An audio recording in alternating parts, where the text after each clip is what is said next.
जय श्री कृष्ण। आइए मेरे भाई बहन, सप्ताह ज्ञान यज्ञ परिचर्चा में हम लोग पुनः फिर से प्रवेश करें। श्रीमद् भागवत महापुराण में 12 स्कंध हैं। आज नवम स्कंध में हम प्रवेश कर रहे हैं। नवम स्कंध में 24 अध्याय हैं, जिसमें प्रारंभ में 13 अध्यायों में सूर्यवंश का वर्णन आता है और 11 अध्याय से चंद्रवंश का वर्णन प्रारंभ होगा। आइए इसको हम शुभारंभ करें। इसकी पूर्व संध्या में परम भागवत श्री सुखदेव जी महाराज राजा परीक्षित से कहते हैं, हे राजन, नभ नभागो नभगापत्यम ततम भ्रातरः कविम यविष्टम यजभजनम दायम ब्रह्मचारिणीमागतम। वैवस्वत मनु के पुत्र नभक से नाभाग और नाभाग से महाराज अम्बरीश का जन्म हुआ। अम्बरीश सूर्यवंश के बहुत ही प्रतापी शासक हुए हैं और बड़े ही भक्त हुए हैं। राजा होना, शासक होना, ज्ञानी होना और उसके साथ साथ राजा भक्त भी हो, ये बड़ा मुश्किल है। सूर्यवंश के ऐसे प्रतापी राजा अम्बरीश हुए हैं, जिनकी कथाएं संसार में बहुधा विधि से विद्वान महापुरुष लोग, भक्त लोग गायन करते हैं। अम्बरीश बहुत बड़े भक्त हुए हैं साहब, शासक भी हुए हैं और शासक के साथ साथ ज्ञानी होते हुए भी बहुत बड़े भक्त हुए हैं। राजा अम्बरीश बहुत बड़े भक्त थे। भगवान की कृपा से, ठाकुर जी की कृपा से वो एकादशी का व्रत किया करते थे। उनकी जो लघु रानी थी, छोटी रानी थी, वो भी बड़ी भक्त थी और वो भी महाराज के साथ पूजन पाठ में हाथ बटाती थी।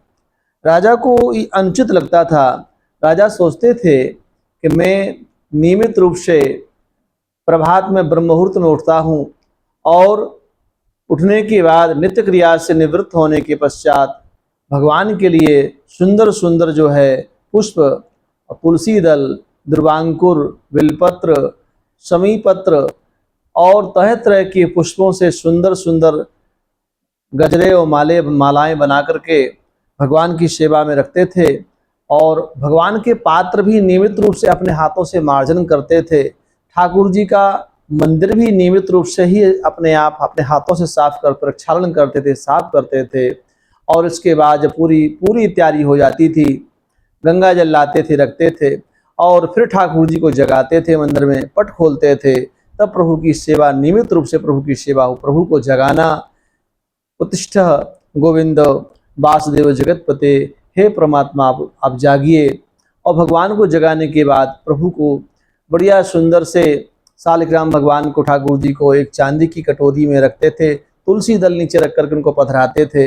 उनको जो है बढ़िया तुलसी की नाम से जो उसकी जो शिलाका होती है, तुलसी की नाम से जो डंठल होता है, उसी से प्रभु को नाम से दंतुन कराते थे और बड़े आर्त भाव से ठाकुर जी का दिव्य और अर्घा से जो भगवान का स्नान कराते थे। स्नानोपरांत भगवान को बढ़िया से प्रक्षालन करना, भगवान को इत्र सुगंधित द्रव्य लगाना, सुगंधित द्रव्य लगाने के बाद प्रभु को वस्त्र पहनाना, प्रभु को चंदन लगाना और प्रभु को मुकुट धारण कराना। और इसके बाद भगवान के सामने भोग रखते थे, भोग राग की व्यवस्था करते थे।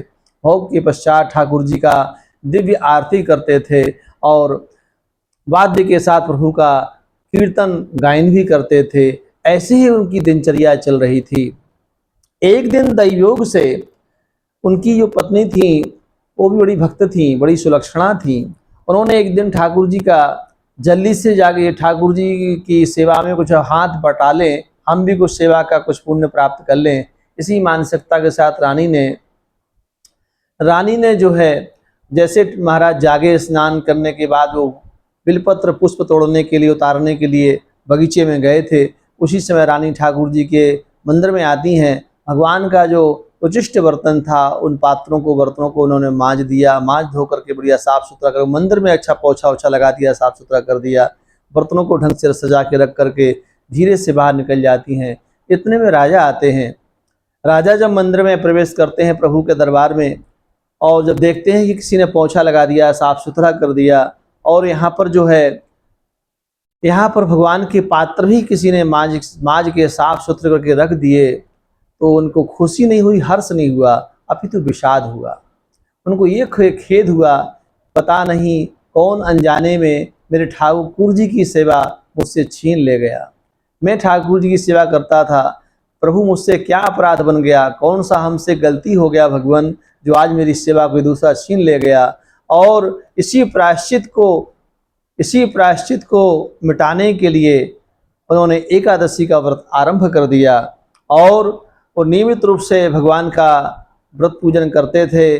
और उस दिन जब उनका पूजन उनको लगा कि मेरा पूजन का कुछ भाग किसी ने छीन लिया, मेरी भक्ति का भाव किसी ने कुछ भाग छीन लिया, तो वो बड़े रोदन करने लगे, विलाप करने लगे, ठाकुर जी से शिकायत कर, हे प्रभु मैं बड़ा अभागा हूँ, न जाने कौन आकर के मेरी सेवा छीन ले गया, मुझसे मेरी जो सेवा, मेरी हक की सेवा थी, मुझसे उसने छीन ली। भगवान मुझसे क्या अपराध हुआ है।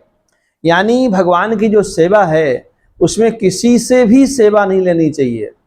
आप अपने हाथों से प्रभु की सेवा करें, वस्त्रों को धोएं, बर्तनों को धोएं, प्रक्षालन करें, प्रभु का श्रृंगार करें, स्नान करें, जो भी प्रभु की सेवाएं हैं उसमें किसी का हाथ नहीं बटाना चाहिए, आप अपने से सेवा करें।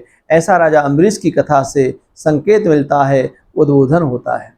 आप में शक्ति है तो आप करिए, शक्ति नहीं है, सामर्थ्य नहीं, यथा शक्ति तथा भक्ति। यदि शक्ति सामर्थ्य नहीं आपके पास है तो भगवान की मानसिक सेवा करिए और प्रभु का अजपा जाप करिए। और इस प्रकार से भी मानसिक सेवा भगवान की सर्वोत्कृष्ट सेवा मानी जाती है, सबसे ऊंची सेवा मानी जाती है, जो मन से की जाती है।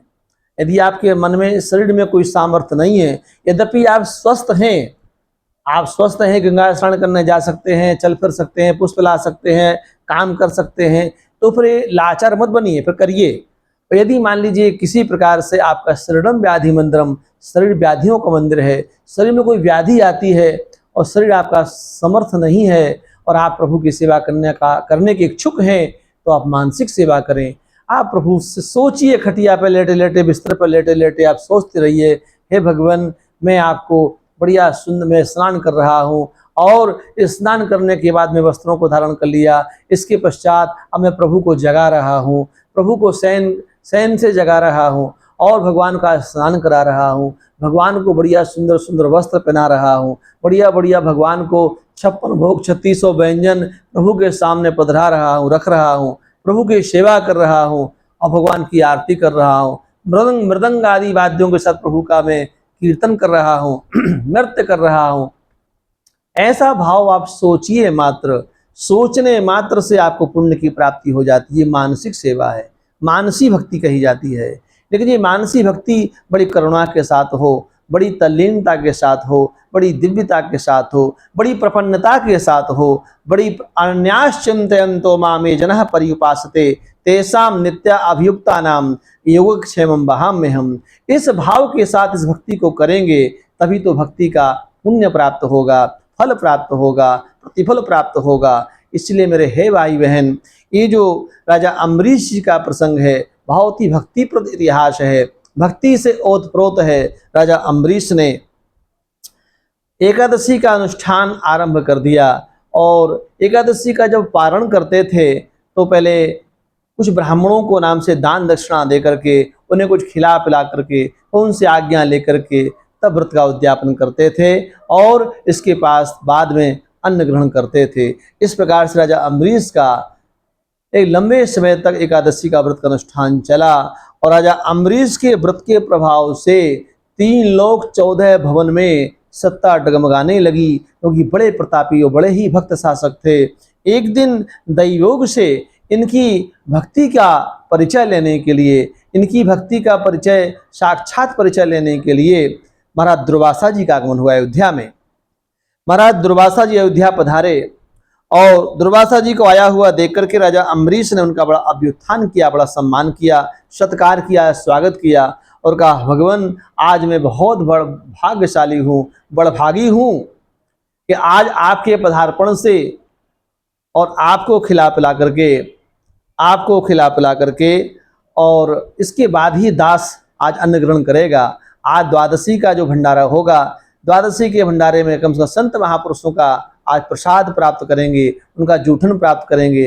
अहो भाग्य है आज आप जैसे महर्षि का आगमन हुआ। इस प्रकार से मेरे भाई बहन राजा अम्बरीश ने कहा भगवान आप इस समय स्नान करने जा रहे हैं? बोले हाँ इस समय स्नान करने जा रहे हैं और हम स्नान करके आते हैं, शीघ्र ही आते हैं और इसके बाद में आपका प्रसाद, आपका आतिथ्य ग्रहण करेंगे। बोले ठीक है। और दुर्वासा जी चले गए स्नान करने के लिए और बड़ा विलंब कर दिए, इतना विलंब कर दिए कि यहाँ पर एकादशी का जो द्वादशी जो लगती है, द्वादशी में पारण होता है, द्वादशी में अब त्रयोदशी लगने वाली थी और त्रयोदशी लगने के पहले पहले ही द्वादशी में पारण करना है। यदि द्वादशी में पारण नहीं होता है व्रत का तो आपका व्रत खंडित माना जाता है। इसलिए राजा को बड़ी आशंका हुई। राजा ने कहा अपने ज्योतिषी से, अपने अपने जो उनके राज ज्योतिषी से, उनके अपने जो परिवार में पारिवारिक गुरु थे उन्होंने उनसे परामर्श लिया। तो ऋषियों ने कहा, विद्वानों ने कहा राजन अब चिंता न करें, एक काम करें, ऋषिवर को, अगस्त जी को लग रहा है दुर्वासा जी को कुछ है विलंब हो रहा है, तो आप एक काम कर सकते हैं। बोले क्या? बोले आप व्रत का पालन कर सकते। नहीं भगवान व्रत का पालन कर लेंगे तो फिर तो ऋषिवर नाराज हो जाएंगे। बोले नहीं आप खाली तुलसी दल से पालन कर लीजिए। तो मात्र तुलसी दल लेकर के, गंगाजल तुलसी दल लेकर के राजा अम्बरीश ने व्रत का पारण कर लिया। जैसे ही व्रत का पारण किया उसी क्षण दुर्वासा जी का आगमन हो गया। दुर्वासा जी आते हैं, क्रोध से आग बबूला हो जाते हैं, उनका तो नाम ही दुर्वासा है, और क्रोध से भर जाते हैं और राजा को श्राप देने के लिए उद्धृत होते हैं। अनाप शनाप राजा को बोलते हैं, कहीं का पाखंडी, ये पाखंडी जान पड़ता है। तो ऋषि मुझे निमंत्रण दिया और मुझे बिना खिलाए पहले अपने खा बैठा, तो कुछ शर्म नहीं आती है? निर्लज्ज कहीं का। राजा बना है, भक्ति का बहुत परिचम लहरा रहा है कि बड़े ज्ञानी हैं, भक्त हैं, ऐसा है वैसा, तमाम तरह की दुर्वासा जी ने बहुत बरसात कर दी, इनके ऊपर अपवाक्यों की। लेकिन ऋषिवर के सामने नतमस्तक रहे अम्बरीश, एक भी उफ नहीं बोले, एक शब्द नहीं बोले और सिर झुका के खड़े रहे, कुछ नहीं बोले राजन। लेकिन उसी समय दुर्वासा जी क्रोध से इतने आग बबूला हो गए, उनने अपनी जटाओं को पृथ्वी में पटका और उनकी जटाओं से कृत्या का जन्म हुआ, उत्पन्न होती है। और कृत्या को उनने दुर्वासा जी ने कृत्या को जो है मारने के लिए, किसको? अम्बरीश को मारने के लिए कृत्या को छोड़ दिया। कृत्या जब अम्बरीश को मानने जाती है तो अम्बरीश के तो चारों तरफ सुदर्शन चक्र चल रहा है। भक्त की रक्षा भगवान स्वयं करते हैं मेरे भाई बहन। भक्त को अपनी रक्षा करने की कोई टेंशन नहीं है। भगवान कहते हैं भक्त हमारा पग धरे वहां धरूं मैं हाथ। जहां पर मेरा भक्त पैर रखता है वहां पर मैं अपना हस्त कमल लगा देता हूं। भक्त की सुरक्षा और भक्त की रक्षा के लिए परमात्मा निरंतर तत्पर रहते हैं।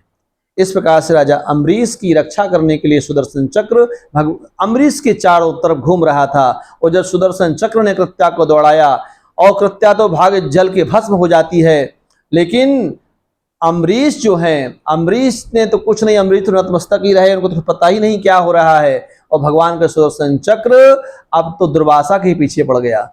दुर्वासा जी 3 लोग 14 भुवन में भागे, कहीं त्राण न मिला, कहीं रक्षा न हुई, कहीं किसी ने शरण नहीं दी। उसी समय नारद जी के कथनानुसार और दुर्वासा जी भगवान की शरण में जाते हैं। भगवान ने कहा कि नहीं हे दुर्वासा जी, हम आपकी रक्षा नहीं कर सकते हैं, आप अम्बरीश के ही शरण में जाओ, अम्बरीश ही तुम्हें त्राण दे सकते हैं। उसी समय दुर्वासा जी भागते भागते अम्बरीश के पास पुनः फिर से आते हैं, अम्बरीश के चरणों में गिर जाते हैं। हे राजन अम्बरीश, आप परम भक्त हैं, हम नहीं समझ पाए आपके लिए, मुझे माफ कर दो, क्षमा कर दो। उसी समय जो है अम्बरीश जी जो है दौड़ करके जो है उनके चरणों में गिर जाते हैं। भगवान क्यों अपराध में डालते हैं? आप तो ऋषिवर हैं, आप मेरे चरणों में मत गिरिए, मैं तो अपराधी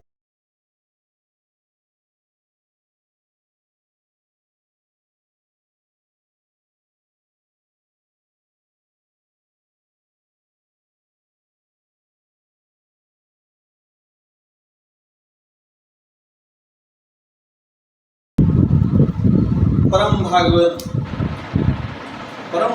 जो है देव अम्बरीश जी, परम भागवत अम्बरीश जी दुर्वासा जी के चरणों में गिरते हैं और दुर्वासा जी उनसे त्राण मांगते हैं, माफ़ी मांगते हैं, लेकिन दुर्वासा जी को यह अभयदान मिला और भगवान भी वहाँ, भगवान का पदार्पण होता है, भगवान प्रकट हो जाते हैं और भगवान ने दुर्वासा जी को भी समझाया और राजा अम्बरीश को सांत्वना दी और अम्बरीश का व्रत चरितार्थ हुआ। अम्बरीश का एकादशी का व्रत पूरे दुनिया में प्रसिद्ध हो गया।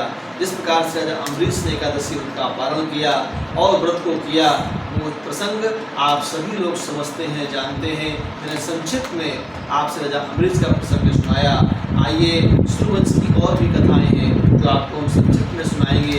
कल के इस दिन में मैं आपको सूर्यवंश में महाराज रघु हुए हैं, रघु के वंश में भगवान ठाकुर जी का प्रादुर्भाव हुआ है। 2 अध्यायों में ठाकुर जी का पूरा संपूर्ण प्रसंग है, पूरा संपूर्ण रामचरितमानस है। 9 और 10 अध्याय में, 9 और 10 अध्यायों में 2 अध्याय में ठाकुर जी का पूरा संपूर्ण रामायण है। तो मैं आपको कल सुनाऊंगा। तब तक के लिए जय श्री कृष्ण, जय श्री कृष्ण, जय